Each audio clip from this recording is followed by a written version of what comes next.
if you need help. Awesome. Anything, just come out and get me, but you're good Great. to go. Thank you so much. You're Thank you. welcome.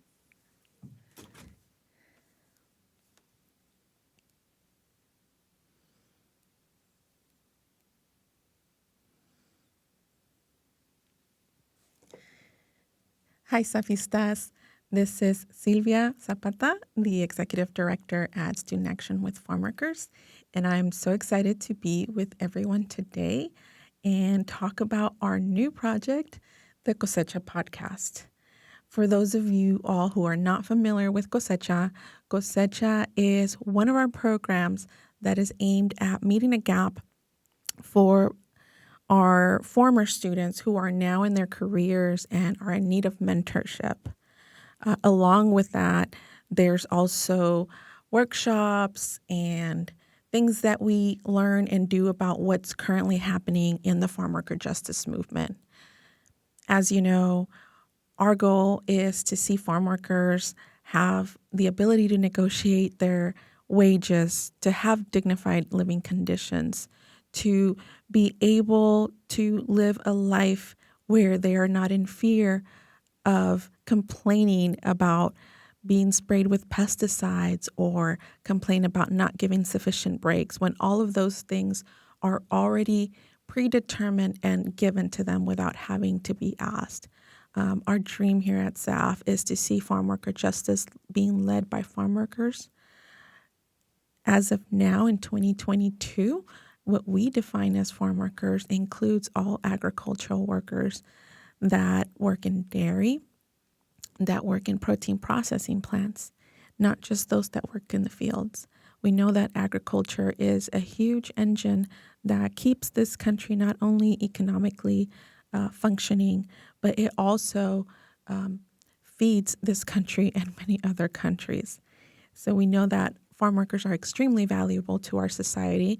We just aim to have them valued, not just financially, but also with protections for their health. Cosecha brings together a group of between 5 and 8 SAF alumni who have already graduated and have been part of one of SAF's programs, whether it's the 10-week summer internship into the fields, which is the one that I did back in 2001, or our academic year college internship called Solidaridad. And Solidaridad is available for students that are attending colleges or universities in the Raleigh-Durham area, or the RTP, as we call it here. That is an academic year internship. It is also a paid internship, just like ITF. And then our other program that would be a pipeline to Cosecha would be our Levante Leadership Institute. And that is our academic year leadership development program for rural farm worker youth who have farm workers in their family or have worked in agriculture themselves, in and around Johnston County, North Carolina, which is eastern North Carolina. And then when they go on, if they didn't participate in ITF or SOL and they would like to come back and need support when it comes to their career, then that is what Cosecha is here to do. I'm a first generation college graduate. I was born and raised in the Rio Grande Valley, which is the very tip of South Texas. I was raised between there and the state of Washington up until I think I was about 10 or 11 years old. My parents used to migrate from South Texas to the state of Washington, and they would follow the crops in the state of Washington and brought my older sister, myself, and my younger brother for that journey. It was like, I think, a 3.5-day drive up there. And I joke about that. That's when I really obtained this physical ailment that I didn't have before, which was car sickness. So everybody that works at SAF now knows that if we're going anywhere, I more than likely have to drive because I do get car sick being a passenger, especially here in North Carolina where there is a lack of straight roads. Everything's a curve. So I'm excited that everyone is here today so that you can become acquainted with what is happening at SAF now, and so that you can have an opportunity to become part of the conversations that we have the privilege of being a part of, and that you may not feel like you can have with your colleagues, or that you may not have close friends that you feel supported by in the area that you live in. Especially in these times, we know that community is the cure to feeling isolated, defeated, and lonely. You are not alone. SAF has been around for 34 years now, and you have a whole community of people that span generations that are here to support you, that will support you without even knowing you. That if you run into a SAF alum at a conference, you have a friend in them forever, and they will support you. That is something that is extremely amazing, precious, and special, because we want to see each other win. And we are so happy when we run into someone else that has been in one of SAF's programs, because for many of us, our time at SAF as interns changed our lives. And that is not an exaggeration. For many of us, it isn't an exaggeration. I can tell you a little bit about my story and how SAF impacted my roadmap to where I am right now. When I did the internship in the summer of 2001, I had just completed my freshman year at the University of Texas Pan American in Edinburgh, Texas. It is now known as the University of Texas Rio Grande Valley, or UTRGV. But for me, it's always going to be UTPA. I had been accepted to the College Assistant Migrants Program, which is a program that provides stipends, mentorship, tutoring, guidance for the children of migrant farm workers or who have been farm workers themselves as they journey into higher ed. This program for me was so invaluable because even though I had older cousins who had attended college on my mother's side of the family, they were way older than me, and we did not really talk about next steps on how to enroll in college or stay in college. I think we were all just in survival mode, trying to get our life on and move forward. So the support that camp provided was something that I couldn't get anywhere else. They came looking for me when I stopped showing up to the meetings, and it was because I was feeling so overwhelmed with the coursework. As a student who excelled in high school from basically elementary school all the way to my senior year, that I loved to learn and I loved to read, and I was mostly an A student and an honor student who graduated at the top 5% of their class. I was struggling. I was struggling my freshman year, and I was really questioning if I had it in me to do 4 years of college, if I could actually be successful in these courses. And camp came looking for me. And that really changed things for me, because I couldn't run away from the fear of failure. They stood there with me. You know, the counselors talked to me about what was going on, and I told them about my struggles, and we made a plan. And then they stuck to contacting me to make sure that I was going to tutoring or doing the things that I needed to do to pass my courses. And that is what eventually led me to learning late, I think it was past the application date for Into the Fields.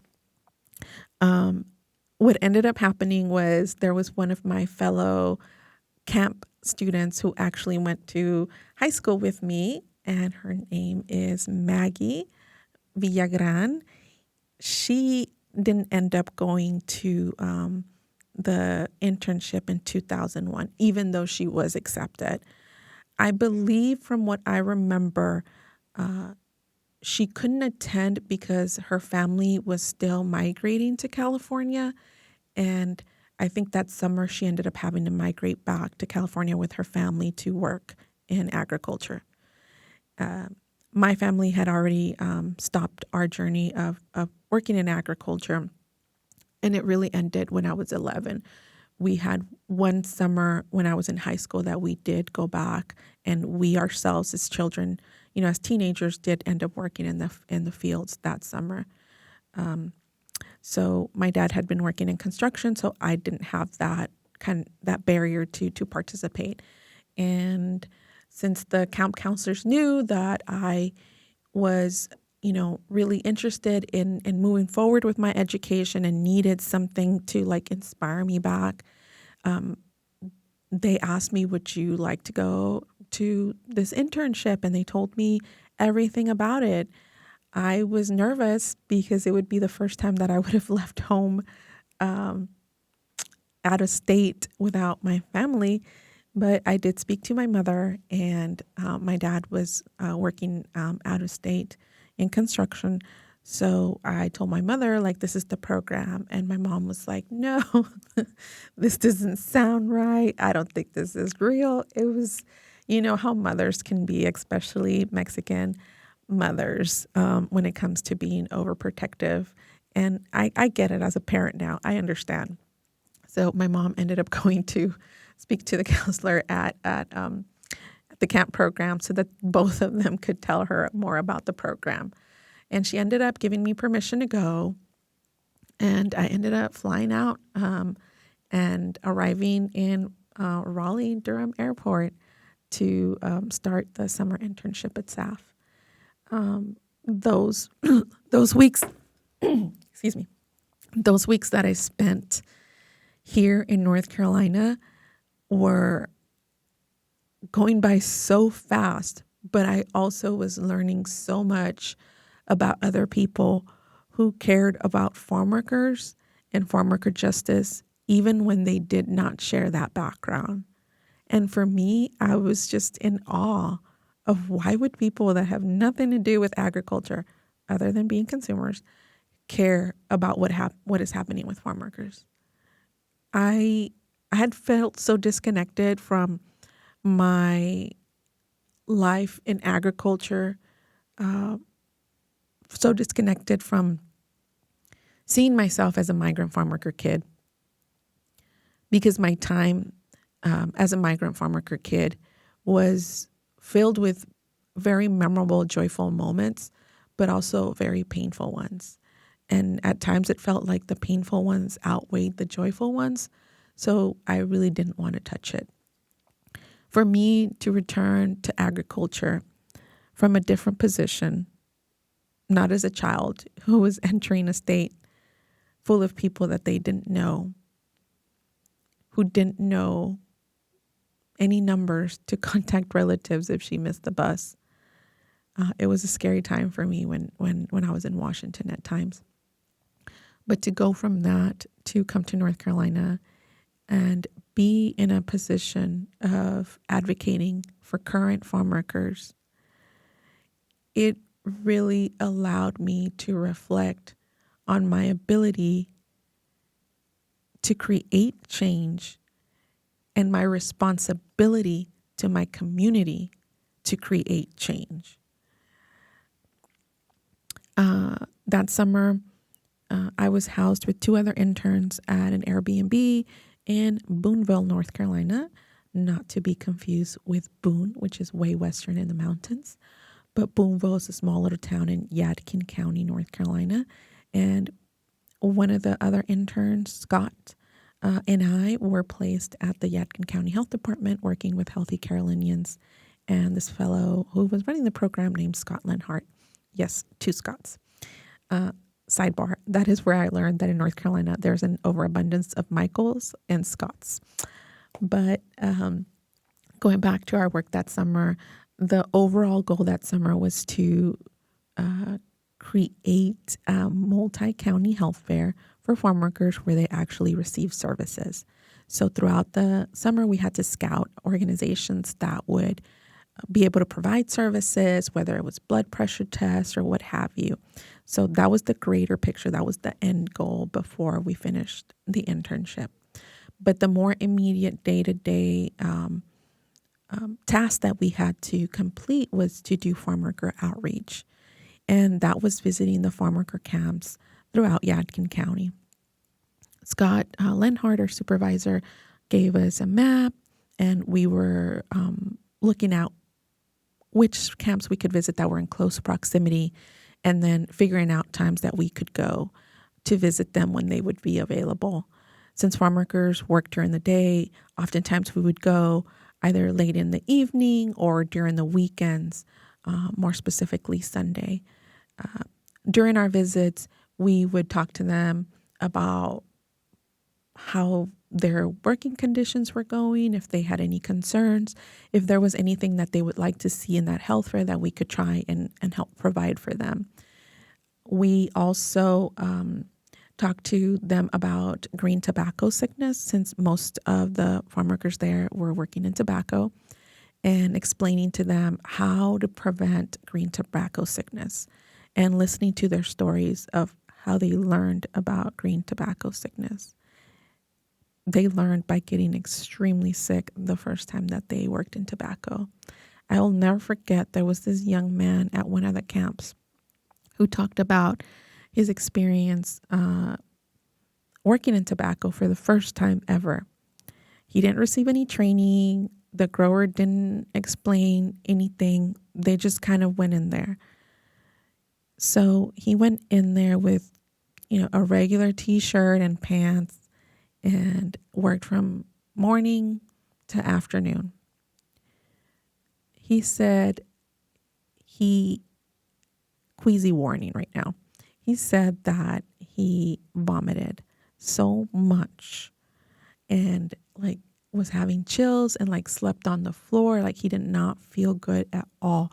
And by slept, it was really laid, because he said that he could not sleep all night, that he had never felt so bad in his life. And those were the effects of tobacco. Tobacco has nicotine. And when there's dew in the mornings on those leaves and it touches your skin and you're sweaty, that's going to get more easily absorbed. And nobody had warned them or told them hey, you should wear gloves or what have you, any kind of equipment to protect them from those side effects. Nobody had warned them. That story has always stayed with me, because it doesn't need to be that way. Farmers and growers know what this work requires of people and what the impacts can be when they're susceptible to the dangers of working in agriculture. And to me, it would seem a very common sense approach to equip their farm workers with protective equipment and training so that they're able to complete the work without causing harm to themselves. And in turn, that farm worker could continue to work without incident and not have to miss a day for being sick. So even from a purely financial move, it makes sense that growers and farmers take the time to train and to educate the farm workers on how to stay safe when they're working out in the fields. That wasn't the case that summer for that particular group of people. That young man did end up learning that he had to wear long sleeve shirts and have different ones to change into and wear gloves and things to protect himself. But I was very touched by that. The rest of the summer, we also met some farm worker families that were there in the county. And it really reminded me of what it was like when I used to be a migrant farm worker kid. The joy of running around in fields that you don't know what it takes to work in. And we ended up also teaching English as a second language classes to the farm workers that asked us if we would take the time to teach them. So Scott and I and Carla, the other intern who was actually working at the next county over in Surrey County, would go with us to do ESL classes during the weekends or when we were able to go. SAF and ITF has the orientation retreat at the beginning, the mid-retreat in the middle, and then the final retreat at the end that culminates with the end of summer celebration. We did carry out the multi-county health fair, and I believe we did it in the parking lot of the Boonville Migrant Head Start, as they were one of our great supporters. But yeah, that did change my life completely in two ways. In one way, where I knew that I had to do something to change the way that farm workers were being excluded from the conversation of what they needed for their own safety and livelihood, as they are the ones who bring food to the table. And in the other way that it really changed me was just a purely logistical thing, is I actually met my ex-husband that summer. So I was 19. It was a whirlwind, a whirlwind romance situation. But for a lot of us, it's SAF. Being a part of Into the Fields really did change our life, whether it was about figuring out something about ourselves or, finding something that we were very passionate about and would pursue. So that is what led me later on to work in public health. When I moved back to North Carolina, I worked in public health for almost 6 years. It was during that time that I began to do some anti-racist organizing and learned, some of the terminology and the history of resistance movements in the U.S. and how coalitions and groups were fighting back against structural racism. And that also helped me mold a lot of the other things that I have learned along the way in my own studies, whether it was for my love of books and for my love of Malcolm X, or from courses that I was able to take when I transferred to Winston-Salem State University. One of the first courses that I took at Winston-Salem State University was titled Africans in Mexico. And that blew my mind. I had never heard of such a thing. I grew up in the border with Mexico, and I had never heard of Africans in Mexico. So that perspective of who we are as Mexicans really had been widening with time and in my own pursuits. After that, I did move back to Texas for a while after getting married and everything. And then I came back to North Carolina and worked in social services for 7 years. And then I worked for North Carolina DHHS for almost a year. And then in June 2022, I became the executive director here at SAF. I did come back to SAF a little bit earlier.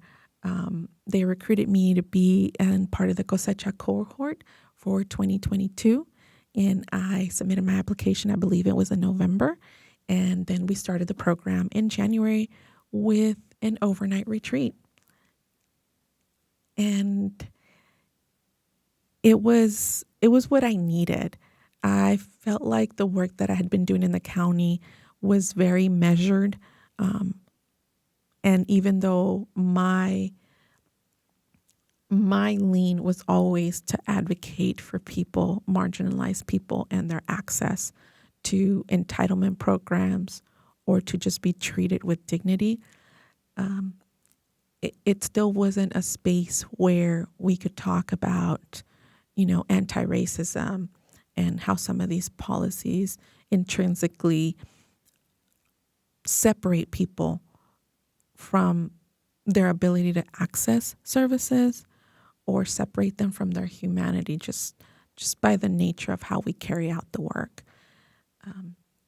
So being a part of Cosecha really brought me back to my own roots in many ways, not just SAF, but to the kind of person that I wanted to be in the workplace. and the kind of impact that I wanted to have in my community and in this state. That orientation retreat was extremely healing for me, listening to a newer generation of SAFistas talk about how they saw the work and what their lives have been like since participating in SAF programs. And that really led me to believe that I actually did have a lot of experience to offer younger SAFistas, and that all the challenges and roadblocks that I had dealt with in the workplace, that I had no one to ask about, office politics or how to get a promotion without, having to bring, the hiring person breakfast every day or something ridiculous like that. I didn't have anybody to talk to about those things because, my parents never worked in an office, much less in an office here in the U.S. And I wanted to share my missteps and my wins with SAFistas. I feel like if there was any time that I suffered blood, sweat, and tears, I want to pass on that information so that you can find an easier way and do not have to struggle that way. This doesn't mean you won't struggle. This just means that you'll at least have a resource that you can reach out to when you're feeling overwhelmed or when you're feeling like I need a plan on how I'm going to do this, or I need to talk to someone because I feel like this is what is going on in my workplace and I'm trying to figure out, how to move with this. Or there's this opportunity to advocate for justice, and I want to be able to be effective. All of those things that impact all of us who care, not just about farm worker justice, but about social justice, period, and liberating ourselves from all the vestiges that come with the history of this country, the racialization of our people, the oppression of our people. Any of us that feel strongly about that, we know that it doesn't matter what job we do, we're going to end up taking the mantle of stepping up, especially when whatever is happening, if we don't do something, is going to negatively impact other people. That is what Cosecha is here to do. It is here to offer a support. It is here to be molded by the needs of SAF alum. If SAF alum need a specific type of support during their career, then that is something that we can definitely incorporate to the workshops for that Cosecha year. Cosecha usually runs from January through October. I have not taken on Cosecha since I started at SAF. I did put out applications for a couple of years so that folks could apply. But honestly, as a new executive director, I was overwhelmed with learning my role and also just figuring out my place, not only in the farm worker justice movement, but how I was going to show up in my own life and how I was going to manage such a huge task of being the new executive director after Melinda Wiggins had been there for 28 years.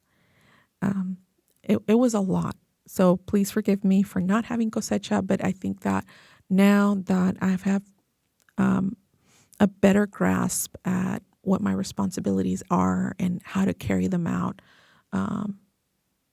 in the best way possible, I know that I want to be able to offer Cosecha as a program again to SAF alum starting next January. We need to be here for you, and we would love to do that.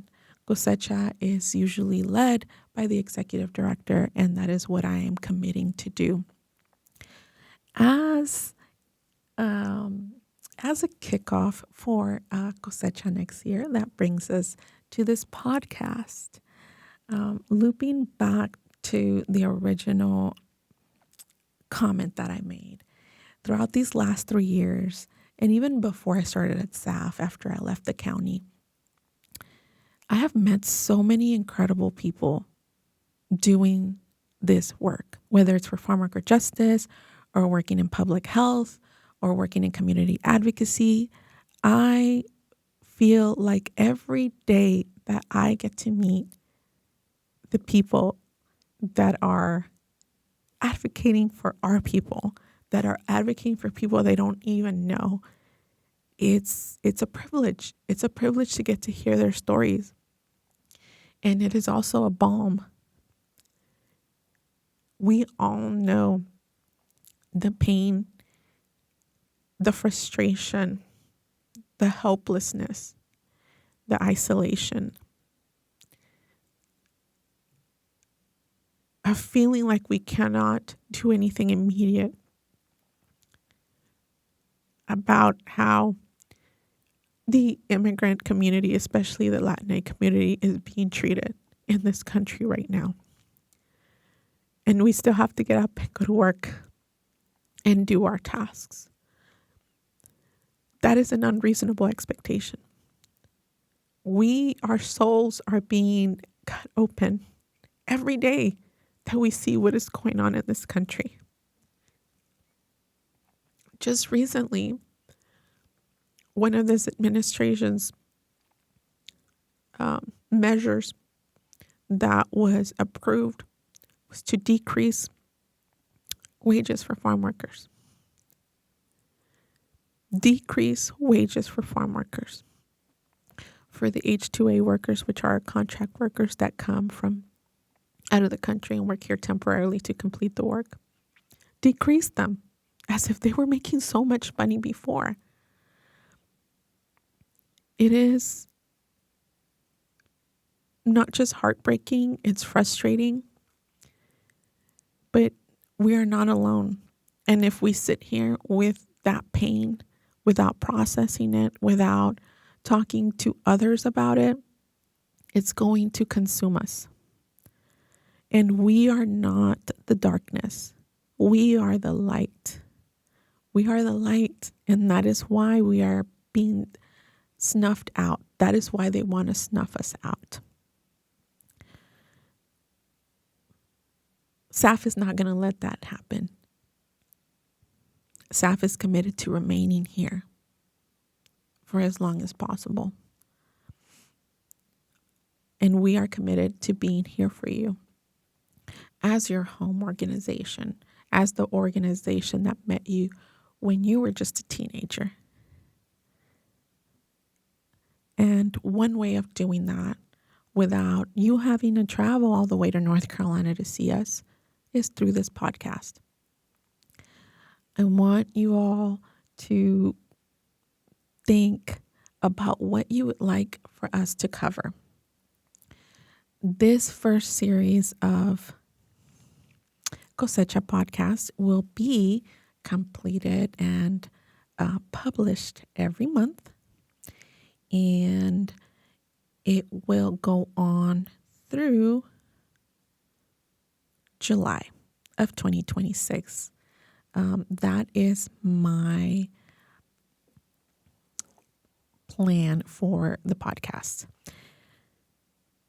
I will announce now the themes that we have so that you can be prepared to what is coming next. And I'm extremely excited because I will be bringing on SAFistas who are now in their career and are excited to have these conversations so that you can bring your cup of coffee or your matcha or whatever it is that you drink and listen to these conversations and reflect on them and see how you can carry on these conversations in your own groups, in your own communities, or in a way that you find that is going to alleviate and elevate your role as a change maker in this country.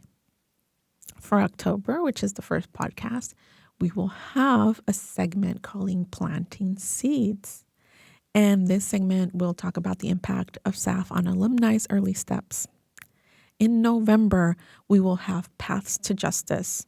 And this will be a segment of alumni in advocacy, policy, or organizing.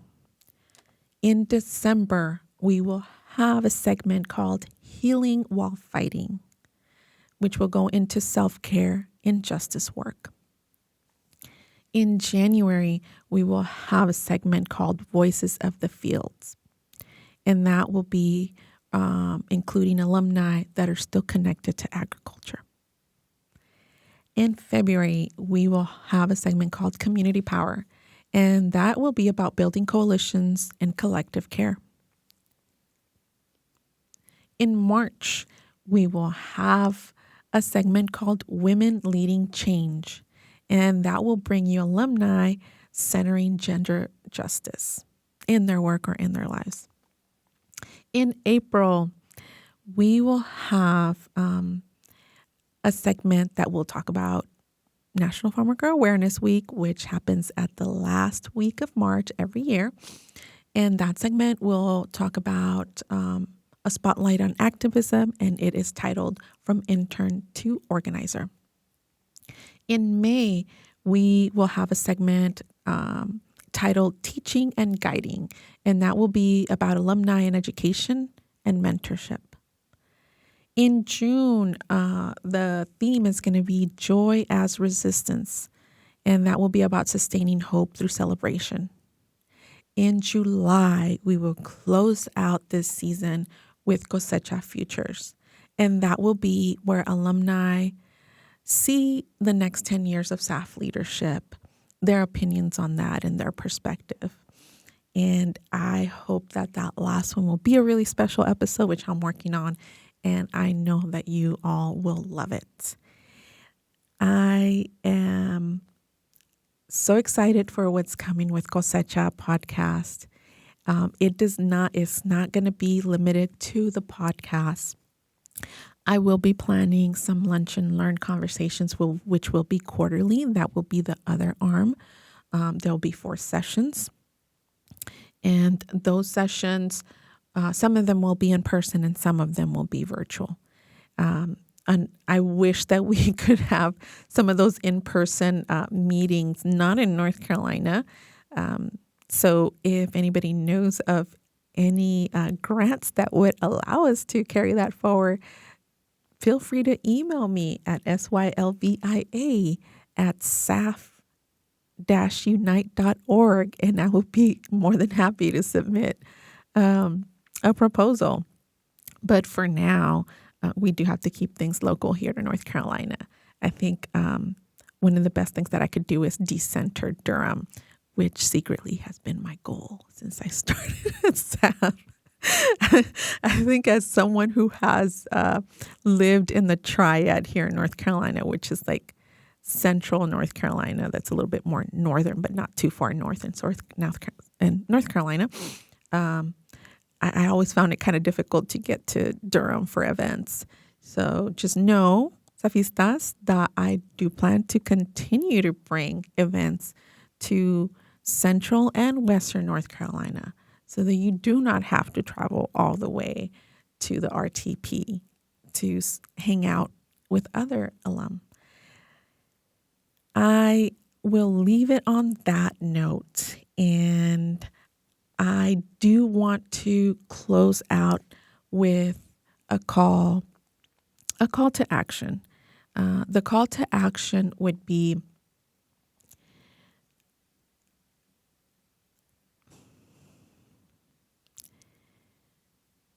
you are one person.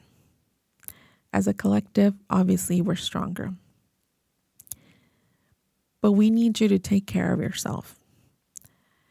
You need to be there for yourself and take that walk. Go outside and walk. Feel the sun on your skin. Whatever it is to connect you back to your body, because everything, like I said earlier, is pushing us away from our own humanity. And the power of the work that we do is really rooted in how connected we are to our own humanity. And we cannot treat ourselves inhumanely and then not expect that to come across to others.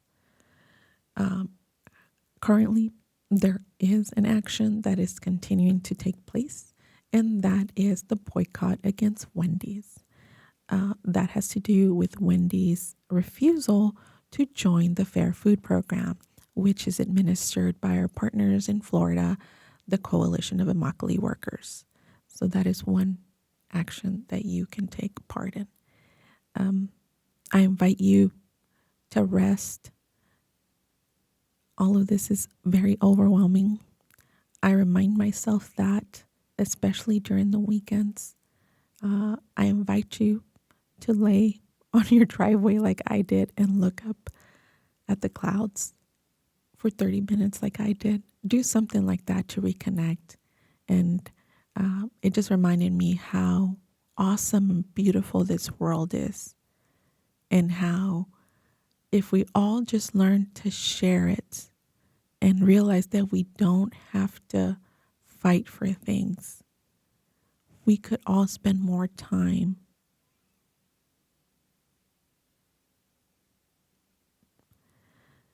appreciating the wonders of nature and the wonders of human invention and human love. Thank you so much for joining me today. I am excited, I am energized, and I am committed to continuing this work and to support you in your journey, in your path as a change maker, as a SAFista.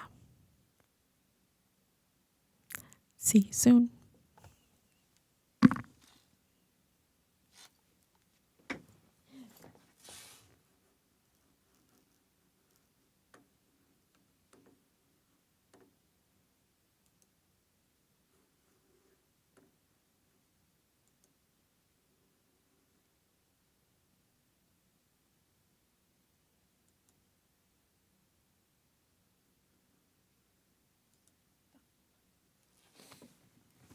I hope that worked.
not gonna let me share.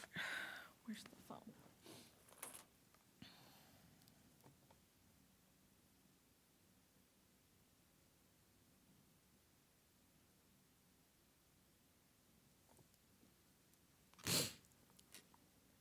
I've noticed a lot of new people.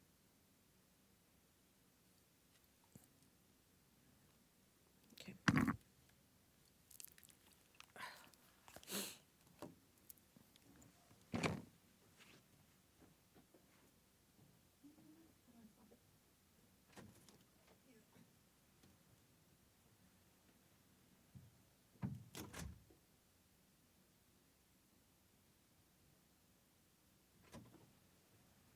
And I didn't stop this, so I don't know how to. I stopped this one, so I don't know if that's connected.